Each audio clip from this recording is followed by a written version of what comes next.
But first, you've got to hand it to the new president. He makes himself absolutely clear, doesn't he? Nothing merely mouthed or equivocating, no ifs or buts. What he plans to do in the job hits you between the eyes.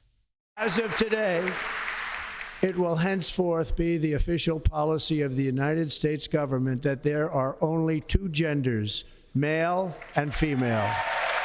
We will begin the process of returning millions and millions of criminal aliens back to the places from which they came.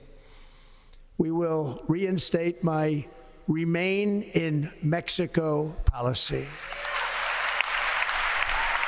Today, I will also declare a national energy emergency. We will drill, baby, drill. And we have something that no other manufacturing nation will ever have, the largest amount of oil and gas of any country on earth, and we are going to use it. We will be a rich nation again, and it is that liquid gold under our feet that will help to do it. In his second inauguration address, Donald Trump came out swinging, declaring the US government would only recognise, as you heard, two genders, male or female. He declared a border emergency and said that troops would be now deployed immediately to the Mexico border. He withdrew America again from the Paris Climate Accord. He scrapped his predecessor's Green New Deal and declared that America would plant the stars and stripes on Mars as part of a new golden age.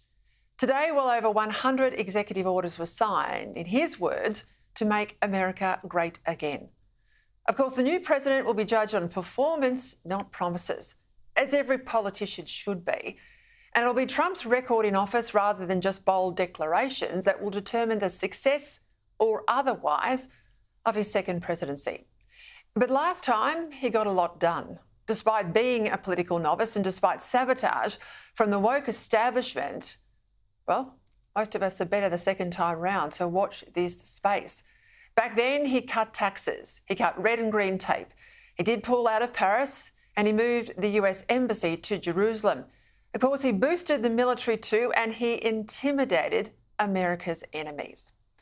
And this time, he knows much better the type of people he needs around him. And he's thought long and hard about how to drain the swamp, the same swamp that ultimately got him last time. That's why for everyone on the centre-right of politics and for everyone around the world who knows we need a strong America, tonight there are grounds for optimism, more optimism, to be honest, than we've had for years. One thing's for sure, his unambiguous message and his decisive win has given Conservatives everywhere more licence to be bold. Sitting a few rows back and doubtless grinding her teeth through Trump's speech, even though she claimed it was an honour to be there, was our own Foreign Minister, Penny Wong. Because there could hardly be a greater contrast between Trump's robust common sense and the green fantasy left land inhabited by the Albanese government here at home, in which Wong seems to be the dominant personality. Today there was yet another anti-Semitic attack, this time the firebombing of a childcare centre next to a synagogue in Sydney's eastern suburbs. And yet again, more impotent hand-wringing from our Prime Minister. This is a place for children and families, and it should never have been denigrated by this despicable and horrifying crime. This is something that people in this great multicultural city of Sydney should never wake up to. And this news will lead to action, as the Premier has said. These are just lines. I mean, this bloke is a spectator to events. He's not a leader. He's incapable of any strong action except on left-wing causes like green energy or more cave-ins to union demands. After rejecting calls for months to call an emergency national cabinet to deal with the growing scourge of Jew hate in this country, today he said he would consider it. Well, by the end of the day, he's now holding, as we speak right now, an emergency meeting of the National Cabinet on the very issue, of course, that he's tried to downplay for months. Are you kidding me? Yet again today it was the New South Wales Premier, Labor's Chris Minns, who really showed up the Prime Minister's weakness as he was able to show real action, unlike Albanese. Breaks your heart that we have animals in our city that are prepared to burn down a childcare centre. New South Wales Police have put major resources into catching, arresting and then prosecuting people who are responsible for these hate crimes in New South Wales. It is completely disgusting, and these bastards will be rounded up by New South Wales Police. Chris Mears is on Labor's right. See the very marked difference between the Labor right and Albanese's left faction. But despite the words, the outrages keep happening, as do the incessant pro-Hamas marches demanding what amounts to be a new Holocaust, the expulsion of Jews from the river to the sea.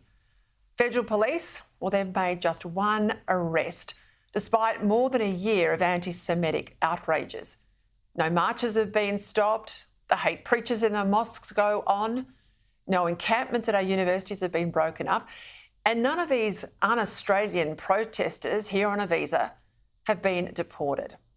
The Iranian ambassador, well, he's not been sent packing despite repeated calls for the destruction of Israel. Why is this? Because deep down, too many people in the Albanese government accept the Marxist perspective that Israel is the embodiment of colonial settler privilege, even though Jews have lived in what used to be called Judea for over 3 millennia. It was only last month here in Australia, on the 25th of December, we of course celebrated the birth of Jesus, a Jew born in Bethlehem inside what's now the West Bank, some 2,025 years ago. By its attacks on Israel at the UN and its constant demands for ceasefires that would only benefit Hamas, the Albanese government has licensed the view that Israel's legitimate self-defence is somehow committing genocide. I bet the Labor strategists are ruining the day they started painting Peter Dutton as a hard man, too tough and totally unsuitable for the lodge. Because leadership is exactly what we need right now. You don't get it, do you, from a weak man? America has learnt that lesson, and our chance will come here in just a matter of weeks.